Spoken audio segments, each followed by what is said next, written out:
ডিভোর্সের ব্যাপারে কিছু বলবি? চমকে উঠল আদিবা। ডিভোর্স? কিসের ডিভোর্স? আদি কি তাহলে তাকে ডিভোর্স দেওয়ার সিদ্ধান্ত নিয়েছে? আমি মানে কেন, বাবা তোকে কিছু বলেনি? ডিভোর্স মানে? ভেবে দেখলাম ডিভোর্স দিতে 6 মাসের বেশি সময় লাগে। দেখা গেল তোর কাউকে পছন্দ হলো, কিন্তু ডিভোর্সের জন্য বিয়ে করতে পারছিস না। তাই ভাবছি আগেই ডিভোর্সটা করে রাখি। বাবাকে বলেছি তোর জন্য ভালো একটা ছেলে দেখতে। তুই আদির কথায় চোখের কোণ বেয়ে দুফোঁটা জল গড়িয়ে পড়ল। আদিবা ফুপিয়ে কাঁদছে, কিন্তু আদিকে বুঝতে দিতে চায় না। কি কাঁদছিস আদিবা? কি বলবে? কই না তো। আমাকে তুই কোনোদিনই ফাঁকি দিতে পারিসনি, তাই আজ অযথা এই অসম্ভব চেষ্টাটা নাইবা করলি।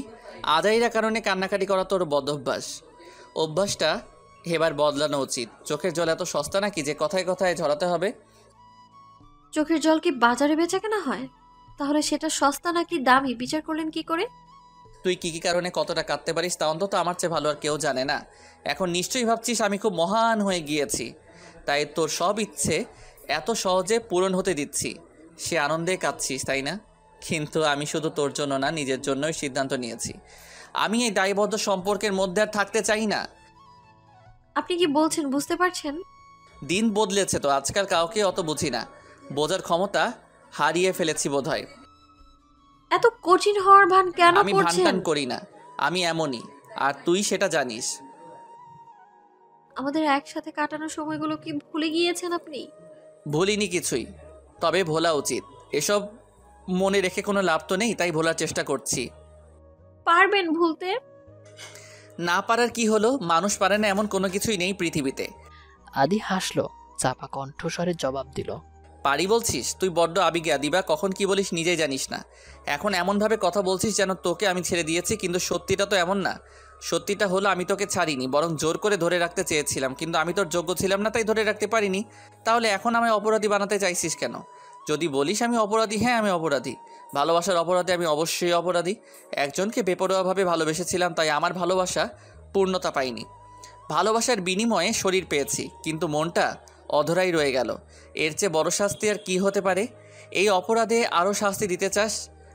কোনো উত্তর দিল না আদিবা। আদিবা, আমার একটু তাড়া আছে, এখন রাখি। রাখবেন? হুম। ঝটপট উত্তর দিয়ে ফোন কেটে দিল আদি। আদিবার মনটা নিমেষেই দ্বিগুণ খারাপ হয়ে গেল। আদির আজকাল তার সাথে কথা বলতেও ইচ্ছে হয় না। যতবার কল করে হয় ধরে না, না হলে দু একটা কথা বলেই ব্যস্ততার দোহাই দিয়ে কেটে দেয়। আদি এত বদলে গেছে ভেবে কান্নার গতি বেড়ে গেল। সাথে সাথে পেটের একপাশে তীক্ষ্ণ ব্যথা শুরু হলো, মাথাও ধরেছে। আদির কথা ভাবলেই আজকাল শরীর খারাপ করছে। এখন আর কথা বলা সম্ভব না, তাই ফোন রেখে উঠে বাসার উদ্দেশ্যে হাঁটা দিল। কিন্তু শরীর সায় দিল না। আবারও বেঞ্চটায় বসে পড়ল। ঢিপ ঢিপ করে ব্যথা বাড়ছে। আদিবা জানে কিছুক্ষণ পরেই ব্যথা কমে যাবে, তাই ওখানেই বসে রইল। ধীরে ধীরে ব্যথা কমলো, বেলা বাড়ল। আদিবা আবারও আদিকে ফোন করলো, কিন্তু ফোন বন্ধ। আদি তার দিক থেকে সকল মায়া কাটিয়ে দিয়েছে, বুঝতে বাকি রইল না। হতাশ আদিবা ভাঙা হৃদয় নিয়ে বাসায় ফিরে আসলো। শরীর খারাপ লাগছিল, তাই কিছু খায়নি। মেডিসিন বক্স থেকে দুটো ট্যাবলেট নিয়ে এক নিমিষেই গিলে ফেলল। সে তারপর দরজা বন্ধ করে শুয়ে পড়ল। যখন ঘুম ভাঙল, বেলা গড়িয়ে সন্ধ্যা। আদিবা পেইন কিলারের সাথে ঘুমের ট্যাবলেট খেয়েছিল, তাই এতক্ষণ ঘুমিয়েছে। আজকাল আদিবা প্রায় ঘুমের ট্যাবলেট খায়, কারণ ঘুম পাখি তাকে বিদায় জানিয়েছে অনেক আগেই। মাথা ভারী ভারী লাগছে। আদিবা নিজেই এক কাপ চা করে নিয়ে ছাদে গেল। সারাদিন খাওয়া বলতেই এই চাটুকুই। সবাই ডেকেছিল, কিন্তু কারুর ডাকেই ঘুম ভাঙেনি তার। চা হাতে চেয়ে আছে বিশাল আকাশের দিকে। আসলে সে নিজের জীবনের সমীকরণ মেলানোর চেষ্টা করছিল, কিন্তু এই সমীকরণের সমাধান নেই। তাই কিছুক্ষণ পর নিচে নেমে আসলো। খাবার টেবিলে তার ডাক পড়ল। কটমট করে বলল আদির মা। আদিবা মাথা নিচু করে নিজের ঘরে ফিরে আসলো। আবারও কান্না পাচ্ছে। আদিবা ফোন হাতে নিয়ে আদিকে আবার কল দিল, কিন্তু ফোনটা আবারও বন্ধ দেখালো। রাত বাড়ছে, সবাই ঘুমের রাজ্যে পাড়ি জমিয়েছে। আদিবা বসে বসে বই পড়ছে। হঠাৎ বাসার কলিং বেল বেজে উঠল। আদিবা ঘাড় ঘুরিয়ে দেয়ালে টাঙানো ঘড়িটার দিকে তাকালো। ঘড়ির কাঁটায় রাত 2:40। এত রাতে কে আসবে? নিশ্চিত মনের ভুল। আদিবা আজকাল প্রায়ই ভাবে কলিং বেল বাজছে, কিন্তু দরজা খুলে দেখে কেউ নেই। মনের ভুল, তাই গুরুত্ব দিল না। আবারও বেজে উঠল কলিং বেল। পরপর কয়েকবার বাজার পর আদিবা নিচে গিয়ে দরজা খুলল। সাথে সাথে সারা শরীর কেঁপে উঠল। চোখ দুটি চিকচিক করে উঠল। বুকের বাপাসের চিনচিনে ব্যথা অনুভব হচ্ছে। পা দুটি যেন আটকে গেছে মনে হচ্ছে। আদিবা তাকিয়ে আছে, তখন বাহির থেকে শক্ত কণ্ঠে ভেসে আসলো, ভিতরে কি ঢুকতে দিবি? ঠান্ডায় তো এবার জমে যাব। আদিবার মুখে কথা ফুটল না, চোখ বেয়ে নোনা জল গড়িয়ে পড়ল। নীরব কান্না হাওমাও কান্নায় রূপ নিল। আদিবা কোনো কিছু না ভেবে বেরিয়ে গিয়ে আদিকে জড়িয়ে ধরে কাঁদতে শুরু করলো। আদি কিছুটা অপ্রস্তুত হয়ে বলল, কি হচ্ছে কি আদিবা? আমি বাইরে থেকে এসেছি, গায়ে কত জীবাণু থাকতে পারে, ছাড় বলছি। আদিবা আরো শক্ত করে জড়িয়ে ধরল। আরে কি হচ্ছে কি? এত কান্নার কি হলো, বলবি তো? আদিবা এবারও কিছু বলতে পারল না। আদি তাকে এক হাতে জড়িয়ে নিয়ে অন্য হাতে ব্যাগ নিয়ে ঘরে ঢুকলো। সান্ত্বনা দিতে দিতে নিজের ঘরে নিয়ে গেল আদিবাকে। দেখি চোখ মোজ বোকামে, এভাবে কেউ কাঁদে? কে শোনে কার কথা? আদিবা কেঁদেই চলেছে। আদিবার ধমক দিল, কান্না বন্ধ করতে বললাম না? বেয়াদব মেয়ে, কথা শুনিস না কি জন্যে? আদি নিজেই এবার আদিবার কান্না মুছে দিল। চল চোখে মুখে পানি দিয়ে দেই। আমার খিদে পায়নি, তোমরা খাও।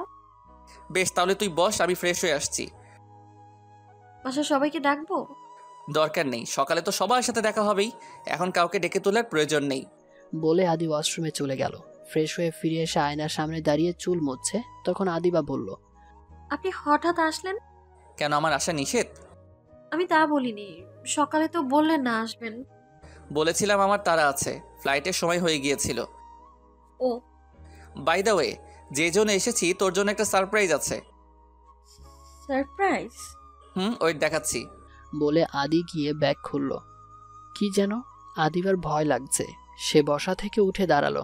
আদি ব্যাগ হাতে নিয়ে এসে আদিবার সামনে বসে একটা কাগজ বের করে দিল আদিবার হাতে। এটা কিসের কাগজ? নিজেই দেখ। আদিবা মনোযোগ দিল কাগজে, সাথে সাথে মাথা চক্কর দিল, হাত থেকে কাগজটা পড়ে গেল, সাথে আদিবাও। আদি তাড়াতাড়ি হাত বাড়িয়ে ধরল তাকে। আদিবা, আদিবা কি হয়েছে? তাকা আমার দিকে। আরে এসব কি ধরনের মজা, চোখ খোল। আদি অস্থির হয়ে আদিবার চোখে মুখে পানি দিল, কিন্তু তাতেও জ্ঞান ফিরল না আদিবার। আদি এবার পুরোপুরি অস্থির হয়ে পড়ল। আদির চিৎকারে ঘুম ভাঙল সবার। আদিবাকে হাসপাতালে নিয়ে যাওয়া হলো। আদিবার শরীর ভয়ঙ্কর খারাপ করেছে, রক্তে সুগার ওঠানামা করছে, হার্টবিট মিস করছে। তাকে হাসপাতালে ভর্তি করা হয়েছে। জ্ঞান ফেরার কোনো সম্ভাবনা দেখা যাচ্ছে না। মনে হচ্ছে যেন পরম শান্তিতে ঘুমাচ্ছে সে। অসুস্থ মস্তিষ্ক স্বপ্নহীন হয়, তাই জ্ঞান হারালে আমরা স্বপ্ন দেখি না, কিন্তু আদিবা দেখছে ভয়ঙ্কর এক স্বপ্ন। আদি জোর করে তাকে দিয়ে ডিভোর্স পেপারে সাইন করিয়ে নিচ্ছে, অথচ সে সাইন করতে চায় না। আদিবা চিৎকার করে বলছে, আমি সই করব না, কিন্তু কেউ তার কথা শুনছে না। আদিবার দম আটকে আসছে, কষ্ট হচ্ছে, সে কাঁদছে, কিন্তু কেউ তাকে পাত্তা দিচ্ছে না। তীব্র যন্ত্রণা নিয়ে আদিবা জেগে উঠল, আর বাচ্চা মেয়েদের মতো চেঁচিয়ে বলল, ভাইয়া কই? আমি ভাইয়ার কাছে যাব। নার্স ডাক্তাররা ছুটে এলো। বাসার সবাইকে ভেতরে আসার অনুমতি দেওয়া হলো। আদিকেও ভেতরে আসতে বলা হলো। বেডে আধশোয়া হয়ে বসে আছে আদিবা, হাতে স্যালাইন লাগানো। সবার সাথে আদি এগিয়ে এসে বেডের পাশে দাঁড়ালো। মুখে কোনো কথা নেই। ডাক্তার আদিবার হার্টবিট পরীক্ষা করে বিদায় নিলেন। আদি এখনো মুখ কালো করে ওভাবেই দাঁড়িয়ে আছে। আদিবা এবার প্রশ্ন করলো, কিছু কি হয়েছে ভাইয়া? আপনি এমন মুখ কালো করে রেখেছেন কেন? আদি মুখ তুলে তাকালো, চোখ দুটি লাল হয়ে আছে। তার চোখে মুখে হিংস্রতা প্রকাশ পাচ্ছে। আদিবা হতভম্ব হলো, সাথে সাথে আদি চেঁচিয়ে উঠল, কাকিমণি, তোমার মেয়েকে চুপচাপ থাকতে বলো, তা না হলে আমি ওকে খুন করে ফেলবো। ইচ্ছে তো করছে এখনই করে ফেলি। বলে আদি এগিয়ে গেল। আদিবা অবাক হওয়ার সাথে ভয়ও পেল, তাই একটু পিছিয়ে গেল। শান্ত হ আদি। আদি ও হয়তো বুঝতে পারেনি, বললেন আদিবার মা। সাথে সাথে আদি আবারও চেঁচিয়ে উঠল, বুঝতে পারিনি মানে? ও কি ছোট বাচ্চা যে বুঝবে না? আদিবা, তোর এত সাহস হলো কি করে? আমার এত বড় ক্ষতি করতে কলিজা কাঁপলো না? কি করেছি আমি? আবার প্রশ্ন করছিস? ওই কে মেরেছিল? ওই কে মরেছিল যে তুই একদম নাওয়া খাওয়া ছেড়ে সন্ন্যাসী হতে চেয়েছিলি? বাচ্চার কথা নাইবা ভাবলি, নিজের কথা তো একটাবার ভাবা উচিত ছিল। এটা জানার পর যে আমি তোকে মারতে মারতে হাড় হাড্ডি সব গুঁড়া করে দিব, জানতি না? বাচ্চা? কিসের বাচ্চা? মুরগির বাচ্চা। এমন একটা ভাব নিচ্ছিস যেন তুই কিছুই জানতি না। কি রে, তুই মা হতে যাচ্ছিস জানার পরেও প্রতিদিন পেইন কিলার সাথে আবার ঘুমের ট্যাবলেট কি করে খেলি? জবাব দে। বাচ্চা পেটে পেইন কিলার খাওয়া যায় না জানিস না? বাচ্চার কত ক্ষতি হয়েছে জানিস? আদিবা কিছু বলতে পারল না। সে এমন কিছু শোনার জন্য প্রস্তুত ছিল না, তাই আদির দিকে অবাক চোখে তাকিয়ে আছে। মুখটা দেখো, যেন ভাজা মাছটা উল্টে খেতে জানে না। একটা কথা কান খুলে শুনে নে, আদিব, আমার বাচ্চা যদি কিছু হয় তোকে আমি ছাড়বো না। আপনি কি বলছেন? তার মানে আমি মা হতে চলেছি? না, আমি বাবা হতে চলেছি। ওই বাচ্চা শুধু আমার, কথা ছিল তোকে আমি মুক্তি দিব, বাচ্চাদের কথা তো ছিল না, তাই বাচ্চা শুধুই আমার। তাছাড়া যেই মা 2 মাসে বাচ্চার খেয়াল রাখতে পারে না, সে সারা জীবনের জন্য দায়িত্ব কি করে নিবে? মা, উনি এসব কি বলে গেলেন? বলে হনহন করে বেরিয়ে গেল আদি। কিন্তু বাচ্চা? কোথা থেকে এসেছে বুঝতে পারছিস না তো? আমি বলে দিচ্ছি, উড়ে উড়ে এসেছে তোর পেটে, বাচ্চা উড়ে এসেছে, তাই তুই বুঝতে পারিসনি। আদিবা এখনও অবাক চোখে তাকিয়ে আছে। সাথে সাথে সাহানা বেগম উত্তর দিলেন। আদির কথায় আদিবা বিরক্ত চোখে দরজার দিকে তাকালো। আদি আবারও এসে তার পাশে দাঁড়ালো। সাথে সাথে আদিবা বলল, আপনি কি ভালো করে কথা বলতে পারেন না? সব সময় তেরা বেকা কথা কেন বলেন আপনি? তাছাড়া বাচ্চা নিয়ে এত মাতামাতি কেন করছেন? এই বাচ্চা তো পৃথিবীতে আসবে না। আদি জ্বলন্ত কণ্ঠে বলল, মানে কি বললি তুই? এই খবরদার গায়ে হাত তুলবেন না। যাকে ডিভোর্স দিচ্ছেন তার কাছে বাচ্চা আশা করেন কিভাবে? ও তাই নাকি? হ্যাঁ তাই। পেটে যদি বাচ্চা না থাকতো এই কথাটার জন্য তোর কি অবস্থা করতাম শুধু উপরওয়ালা জানে। যাই হোক, তোকে ডিভোর্স দিব বলেছিলাম, বাচ্চাকে দিব বলিনি, তাই বাচ্চা আমার। বাচ্চা যেহেতু আমার পেটে, তখন তার উপর সম্পূর্ণ অধিকারও আমার। সেই হিসেব করতে গেলে তো আরও অনেক কিছু হিসাব করতে হবে। কে কতটা পরিশ্রম করেছে সেই হিসেব মিলালেই কার ভূমিকা কতটা বোঝা যাবে। চুপ করবেন আপনি। সবার সামনে কি সব বলছেন? আমি শুরু করেছি নাকি তুই? অসভ্য ছেলে একটা। ওই আদি আদিবার কথা শুনে মুচকি হাসলেন। আদির বাবা আবার বললেন, আদিবার মা, মেয়ে জামাইকে একটু একা থাকতে দাও, চলো। সবাই হাসতে হাসতে বিদায় নিল। আদিবা গোল গোল চোখে তাকিয়ে আছে। সবাই বের হতেই আদি আদিবার দিকে তাকিয়ে বাঁকা হাসলো। আদিবা ভ্রু কুচকালো। কি ব্যাপার, আপনি হাসছেন কেন? ভাবছি কি ভাবছেন? উপরওয়ালা তোর কপালে সুখ লিখে নাই, আমার হাত থেকে তোর মুক্তি নেই, সেটাই ভাবছি। এই আর কি। খুব মানে? তো মুক্তি চেয়েছিলি, এবার কি করবি? বাচ্চা থাকলে বন্দি থাকবো কে বললো? বরং আমাকে আর একা একা থাকতে হবে না, কেউ একজন অন্তত পাশে তো থাকবে। কিন্তু বাচ্চা তো আমার, সে তোর সাথে থাকবে কেন? আমার পেটে বাচ্চা, তাহলে আপনার হলো কি করে? শুনেন, আপনার মতো বজ্জাতের সাথে আমি কোনো সম্পর্ক রাখবো না, তাই বাচ্চার কথা ভুলে যান। দরকার হলে আমি কেস ফাইল করব, তবু বাচ্চাকে ছাড়বো না। তাহলে আপনার বাচ্চা আপনি নিয়ে যান, আমি আপনার বাচ্চা পেটে ধরবো না। তবে রে দাঁড়া, দেখাচ্ছি মজা। এই খবরদার বলছি, কাছে আসবেন না। আদি আদিবার চেঁচামেচি শুনে ডাক্তার ছুটে আসলো। কি হচ্ছে কি? আপনারা এসব কি করছেন? ওহ ম্যাডাম, আপনি আসছেন, ভালোই হয়েছে। আচ্ছা আমাকে একটা কথা বলুন, বাচ্চার উপর মায়ের অধিকার বেশি নাকি আমার মানে বাবার অধিকার বেশি? এটা কেমন প্রশ্ন? বাচ্চার উপর দুজনেরই অধিকারী সমান। কিন্তু আমার বাচ্চার মা সেটা মানতে নারাজ। এখন আমার কি করা উচিত? আমি তো কিছুই বুঝতে পারছি না। বুঝবেনও না ম্যাডাম, এই সাইকোর কথা কেউ বুঝে না, আপনিও বুঝবেন না। যাই হোক, আপনি আমার কথা শুনেন। আসলে ইনি মানে আমার বাচ্চার বাবা আমাকে ডিভোর্স দিয়ে ছেড়ে দিতে চায়, কিন্তু বাচ্চাকে ধরে রাখতে চায়। তাই আমি বলেছি আমি বাচ্চা জন্ম দিব না। এই নিয়ে ঝামেলা। আজব তো। আপনি বলুন ম্যাডাম, এটা কেমন বিচার? ওর আমাকে ছেড়ে দিতে ইচ্ছা হচ্ছে, ছেড়ে দিক, তাই বলে আমার বাচ্চা দিয়ে যাবে না? 10টা না 5টা না, একটা মাত্র বাচ্চা, আমার প্রথম বাচ্চা। এমনিতেই আজে বাজে ওষুধ খেয়ে অনেক ক্ষতি করে ফেলেছে। আদি আর আদিবার কথা শুনে ডাক্তার হেসে ফেলল। আচ্ছা, আপনি বাইরে যান, আমি আপনার স্ত্রীর সাথে একটু কথা বলি। তা বলুন, কিন্তু ও আমার স্ত্রী না, জোর করে বিয়ে করেছিলাম, তাই স্ত্রী বলবেন না। বলুন আমার বাচ্চার মা। আচ্ছা, আপনার বাচ্চার মায়ের সাথে একটু কথা বলি। বলুন, আমি যাচ্ছি। বলে আদি চলে গেল। ডাক্তার ম্যাম এসে আদিবার পাশে বসলো। এবার বলো তো, সমস্যা কি? আসলে কিভাবে যে কি বলবো, উনি আমাকে একটুও ভালোবাসে না, শুধুমাত্র বাচ্চার জন্য আমাকে ব্যবহার করতে চাইছে। তাই আমি অ্যাবর্শন করে ফেলবো, মানে ওকে বলবো বাচ্চা নষ্ট করে ফেলেছি আমি, তারপর অনেক দূরে চলে যাব, সেখানে গিয়ে বাচ্চা নিয়ে থাকবো। উনি আমাকে অনেক কষ্ট দিয়েছেন, এবার ওনার পালা। কিন্তু ওনার কথা তো বোঝা যাচ্ছে না, বরং মনে হচ্ছে বাচ্চার খবরে খুব খুশি হয়েছেন। তা তো হবেই, বাচ্চাকে তো ভালোবাসবেই, কিন্তু আমাকে বাসে না জানেন। 2 মাস আমার সাথে কোনো কথাই বলেনি। আপনাকে ভালোবাসে না কে বলল? যে ছেলে সন্তানকে ভালোবাসে সে অবশ্যই তার স্ত্রীকে ভালোবাসে। আদিবা এবার কিছু বলল না, তাকিয়ে আছে ডাক্তারের মুখের দিকে। বোকা মেয়ে, দূরে গিয়ে কষ্ট দিতে হবে কেন? বরং তুমি চাইলে এই বাচ্চার দোহাই দিয়ে তোমার বরকে দিয়ে যা খুশি করিয়ে নিতে পারো। তাছাড়া বাবা মায়ের আলাদা আলাদা প্রয়োজনীয়তা আছে, একার পক্ষে সেই প্রয়োজনীয়তা আছে? একার পক্ষে সেই প্রয়োজনীয়তা মেটানো সম্ভব না। আপনি ওনার সাথে থাকুন, বাচ্চা পৃথিবীতে আসুক, তারপর সিদ্ধান্ত নেওয়ার নেবেন। তাছাড়া এই অবস্থায় ডিভোর্স হবে না। এভাবে তো ভাবিনি। আপনি ঠিকই বলেছেন। আমি এতদিন যা যা করতে পারিনি, এই বাচ্চাকে দিয়ে তো সব করাতে পারবো। এই তো বুদ্ধিমতির মতো কথা। আমি এবার আসি, তাহলে কিছুক্ষণ পর তোমাকে ছেড়ে দেওয়া হবে। অসংখ্য ধন্যবাদ আপনাকে। ডাক্তার মুস্কি হেসে বেরিয়ে গেল। আর বারান্দায় আদির সাথে দেখা হলো। আদি দাঁড়িয়ে দাঁড়িয়ে অপেক্ষা করছিল। তাকে দেখে ডাক্তার বলল, আপনার স্ত্রী? ও না, সরি, স্ত্রী না। আপনার বাচ্চার মায়ের দিকে খেয়াল রাখবেন। উনি কিন্তু বাচ্চার জন্য ফিট না। কোনো মতেই মেন্টাল প্রেশার দিবেন না। হাসি খুশি রাখার চেষ্টা করবেন। আদি মাথা নাড়ল। সন্ধ্যায় আদিবাকে বাসায় নিয়ে আসা হলো। আদি তাকে নিজের রুমে নিয়ে গেল। এই রুমে নিয়ে আসলেন কেন? আমি আমার রুমে যাব। যান, তবে বাচ্চাকে আমার ঘরে রেখে যান। আমি আমার বাচ্চার সাথে ঘুমাবো। আজব তো, বাচ্চাকে রেখে যাব কি করে? সেটা আমি কি করে বলবো, সেটা তো আপনি জানেন। আপনার সাথে আমি পারবো না জানি, কিন্তু মিস্টার, বাচ্চার বাবা কান খুলে শুনে নিন। আমার সাথে একদম উচ্চস্বরে কথা বলবেন না। ডক্টর বলেছে এমন করলে বাচ্চার ক্ষতি হবে। ঠিক আছে, বলবো না। আমার বাচ্চার জন্য আমি সব বদভ্যাস বদলাতে পারি।